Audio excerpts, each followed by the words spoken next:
मुनिवर मन के न विचारा प्रभु अवतरो हरण मही। विचार किया, विचार माने क्या? चिंतन। तो किसका चिंतन किया? तब मुनिवर मन के न विचारा, जगत का चिंतन नहीं। जिन चक्रवर्ती सम्राट महाराज श्री दशरथ राजमहलों में रहने के लिए भी नहीं, बल्कि जंगल में असुर समाज से युद्ध करने के लिए लेकर आने का संकल्प क्या सामान्य बात थी? बोलो, कितनी कठिन बात थी। क्यों? क्योंकि कौन भला ऐसा होगा 60,000 वर्ष की आयु व्यतीत होने के बाद जिसने पुत्र का मुखकमल देखा हो, वो तो हिम्मत ही नहीं करेगा देने की। उस बात को तो छोड़िए, जिसे बहुत सहजता में पुत्र रत्न की प्राप्ति हो गई हो, उससे जाकर अगर एक बार कहो भैया आप अपना बेटा हमें दे दीजिए, तो वो कहेगा हमारे घर में खाने और पहनाने की व्यवस्था भी नहीं होगी, तो भी श्रीमान जी हम आपको देने वाले नहीं है अपना बेटा। फिर कल्पना करो विश्वामित्र जी महाराज ने इतना सहज संकल्प कैसे दे दिया। बात कठिन है। परमात्मा के मन में तर्क भी शिकिन नहीं कि कैसे हो पाएंगे ये बात पूरी। क्यों? क्योंकि संकल्प लिया और उस संकल्प में भले ही संकल्प कठिन हो पर स्वार्थ नहीं है, परमार्थ छिपा हुआ है। याद रखना भैया, एक बार छोटे से छोटा संकल्प स्वार्थ रहने के कारण पूरा हो ना हो, पर अगर संकल्प बड़ा ही सही उसमें परमार्थ का भाव छिपा हुआ है, तो संकल्प को पूरा होने में कोई देर नहीं लगती। बाबा विश्वामित्र जी महाराज को समाधान मिल गया। जाऊंगा, मनाकर प्रभु को अयोध्या से जंगल में ले आऊंगा और चल ध्यान देना। कठिन बात होती है धर्म राष्ट्र संस्कृति की रक्षा करना। बाबा विश्वामित्र जी महाराज ने जब संकल्प नहीं लिया था, आश्रम में थे, तब जरा देखे क्या पद था उनका, कैसी प्रतिष्ठा थी उनकी। आश्रम में थे, सिद्ध आश्रम बनाकर, तो महामुनि ज्ञानी की उपाधि से विभूषित थे। लोग उन्हें सीधे विश्वामित्र कहकर नहीं बुलाते थे, सीधे मुनि महात्मा भी नहीं कहते थे, सीधे मुनि वर भी नहीं कहते थे, महामुनि कहकर बुलाते थे। कहा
महामुनि ज्ञानी की उपाधि से विभूषित थे। भाइयों माताओं, मांगा नहीं, केवल मांगने का विचार बनाया और विचार बनाते ही महाहटा बर लग गया। प्रतिष्ठा घटना शुरू हो गई। महाहट गया, बर लग गया। कहा हाँ, क्या कमाल है कि बर लग गया? कहा तब मुनि बर मन कीन विचारा और प्रभु करो हरण वही बर लग गया। किसी ने बाबा से कहा, बाबा ये बर माने क्या होता? कहा श्रेष्ठ। और महामाने भी श्रेष्ठ। तो फिर बर लगे अथवा महा प्रतिष्ठा यथावत तो है, चाहे बर लग जाए चाहे महा लग जाए, क्योंकि दोनों के मायने एक है। तो फिर कोई एक लगा दीजिए, प्रतिष्ठा घटी कहा? नहीं, आगे बढ़ोगे पता लगेगा घटी प्रतिष्ठा। जैसे महाहट पर बर लग गया। एक बार तो अकबर ने बीरबल से पूछ दिया, कहा बीरबल बताओ तुम्हारे हिंदुस्तान की परंपरा में ये बर की क्या बनाए है? बीरबल ने कहा हुजूर बर माने श्रेष्ठ।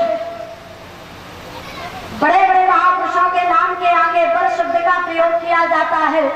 अकबर ने कहा जैसे?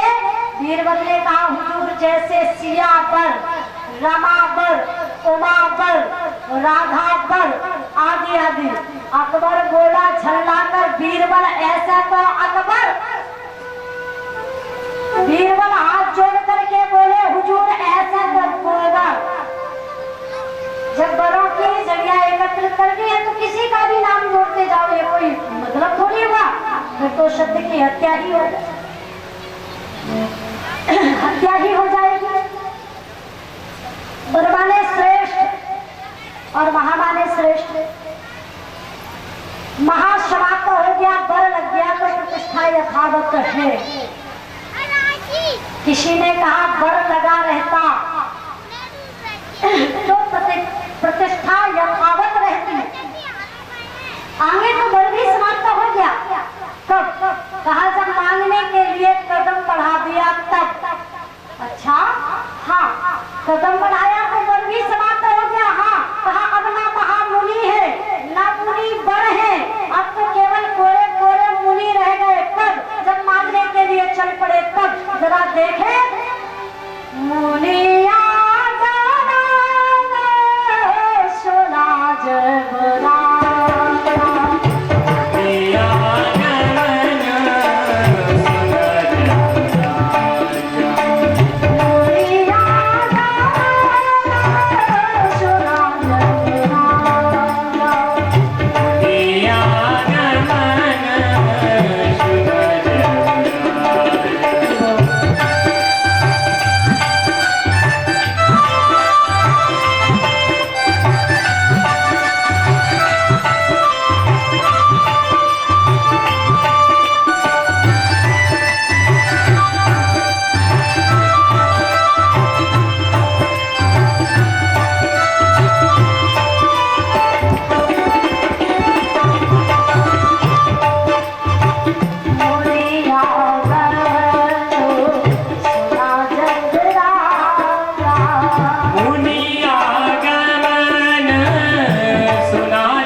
सम्माननीय। जरा देखें उस मुनि का सम्मान सामान्य व्यक्तित्व के द्वारा नहीं, उस महापुरुष के द्वारा किया जा रहा है, जिस महापुरुष की अग्नाई का लालना बनकर उसके पालने में स्वयं साक्षात जगतपति परब्रह्म परमात्मा झूला है। आज ऐसे चक्रवर्ती सम्राट महाराज श्री दशरथ स्वयं मुनि विश्वामित्र जी का आगमन सुनकर ब्राह्मणों के समूह को साथ लेकर अगवानी के लिए दौड़े, और जैसे दौड़े तो कैसे अगवानी करनी चाहिए एक संत की, जरा सीखो। विश्वामित्र जी महाराज और दशरथ जी के सिंहासन पर बैठो। दशरथ ये अलग से आसन लगवाओ, मैं उस पर बैठूंगा। सिंहासन कहा, सिंहासन पर तुम बैठो। दशरथ जी महाराज ने कहा, लेकिन महाराज आपके सामने मैं बैठूं? अरे मैं चाहता हूं कि आप बैठे और मैं आपके चरणों में बैठूं। विश्वामित्र जी महाराज ने कहा, नहीं राजन, सिंहासन पर तुम बैठो, मेरे लिए अलग से आसन लगवाओ, मैं उस पर बैठूंगा। दशरथ जी महाराज को लगा कि मैंने कोई गलती की है सेवा में, शायद इसलिए सिंहासन अस्वीकार कर रहे हो, तो पूछ लेना चाहिए। हाथ जोड़ करके कहा, गुरुजी सिंहासन पर न बैठने का अभिप्राय क्या किसी त्रुटि से है, गलती से है? विश्वामित्र जी ने कहा, नहीं नहीं राजा। फिर कहा, गलती से नहीं, सिद्धांत से है। अच्छा क्या सिद्धांत है? बड़ा प्यारा सिद्धांत बताया। कहा, जिस राज्य में जिस राजा का शासन होता है, उस राज्य के सिंहासन पर बैठने का अधिकारी भी वही राजा।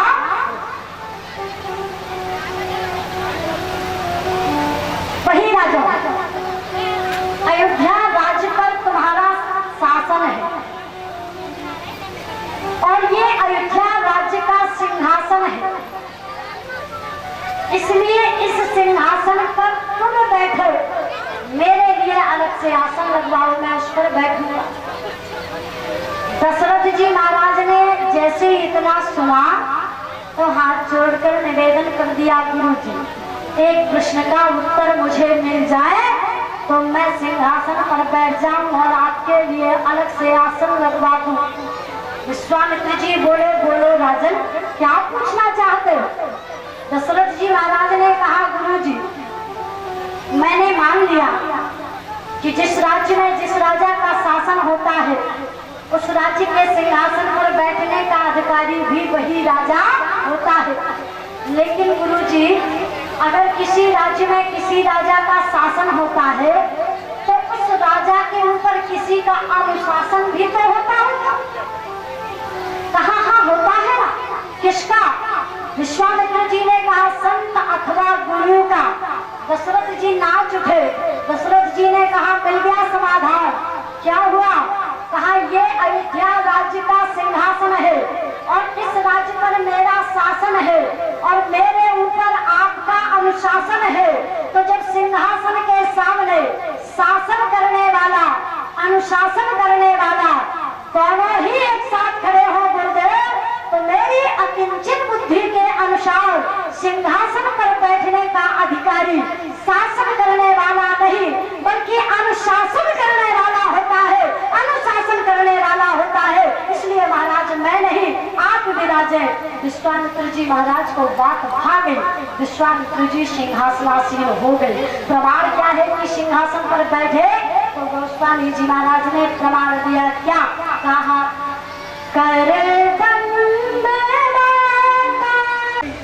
महात्मा जी आशीर्वाद क्यों नहीं दे रहे? जैसे आपने जगतगुरु रामानंदाचार्य जी को है कि इतने बड़े बड़े महापुरुषों को कोई जल्दी बुला नहीं पाता, और अगर किसी भी प्रकार से व्यवस्था जुटाकर कोई साहस बुलाने का जुटा भी ले तो 9 दिन का इतना लंबा टाइम महापुरुष प्रदान कर दे, इसकी भी कोई गारंटी नहीं। बड़ा व्यस्त जीवन होता है संतों। अपने जीवन से कल्पना करो ना, आपकी केवल परिवार की जिम्मेदारी होती है तो आप कितने संबंधियों से कहते रहते हो हमेशा कि भैया बहुत व्यस्त लाइफ है, टाइम नहीं मिलता, आएंगे जरूर आएंगे। तो जब एक व्यक्ति सिर्फ अपने परिवार की जिम्मेदारी का निर्वहन करने में बिजी हो जाता है और उसे समय नहीं मिलता, तो महात्मा की जिम्मेदारी एक परिवार की नहीं। कल्पना करो, फिर इतना फ्री टाइम रहता है क्या कि जो जितना टाइम मांगे उसे मिल जाए? इसमें तो अपना सौभाग्य समझना चाहिए। मैं तो ये कहूंगी कि परम सम्माननीय श्रद्धे पंडित श्री शीतल प्रसाद शर्मा जी का कितने जन्मों के पुण्यों का एकत्रीकरण आज उदित हुआ है, जिसके परिणाम स्वरूप पूज्य जगतगुरु रामानंदाचार्य समाचार भगवान का आगमन आपके राजग्राम में हुआ और उनकी मर्जी के समय से नहीं बल्कि श्री शीतल प्रसाद जी के मांगे गए समय के मुताबिक समय मिला है। 9 दिन का समय मांगा तो महाराज श्री ने 9 दिन का ही समय प्रदान किया। ये सौभाग्य की बात है, सारे सहयोग एक साथ जुड़ जाए। और जैसे मान लीजिए और आपने आने के बाद उनकी सेवा भी की और महाराज जी चुपचाप बैठे रहे, अच्छा कहे ना बुरा कहे, संतोष हो जाएगा? बोलो, तसल्ली हो जाएगी? नहीं होगी। लगेगा कि समझ ही नहीं आया, हमने तो बुलाया था, महात्मा जी हमारी सेवा से प्रसन्न होंगे, पर समझ ही नहीं आ रहा प्रसन्न है या नाराज है और अमन के साथ बिता सके।